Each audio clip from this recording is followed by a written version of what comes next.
আসসালামু আলাইকুম ওয়া রাহমাতুল্লাহি ওয়া বারাকাতুহু। সম্মানিত প্রিয় ভাই ও বন্ধুরা, আজকের এই ভিডিওতে জানবো কোনো মহিলা যদি স্বপ্নে দেখে তার পায়ের বৃদ্ধাঙ্গুলি কাটা হয়েছে। ইমাম ইবনে সিরিন রাহিমাহুল্লাহ তাআলা এর নিকট এর ব্যাখ্যা জিজ্ঞাসা করা হলে তিনি কি বললেন, স্বপ্নে পা দেখার ব্যাখ্যা, এগুলাই হচ্ছে আজকে আমাদের আলোচ্য বিষয়।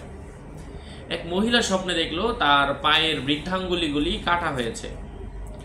জিজ্ঞাসা করা হলে তিনি বলেন, যাদের সাথে তুমি সম্পর্ক ছিন্ন করেছিলে তাদের সাথে তুমি আবার সম্পর্ক স্থাপন করো, এটারই ইঙ্গিত বহন করছে। এবং পায়ের আঙ্গুলগুলো দেখা সম্পদের সৌন্দর্য এবং উত্তম কাজ এবং জীবন নির্ভর সম্পদের স্ফূর্তি বোঝায়। বর্ণিত আছে, এক ব্যক্তি ইমাম ইবনে সিরিন রাহিমাহুল্লাহ তাআলার নিকট এসে বলল, আমি স্বপ্নে দেখেছি এক ব্যক্তি উভয় পায়ের পেন্ডুলি বা নলাতে অনেক চুল রয়েছে।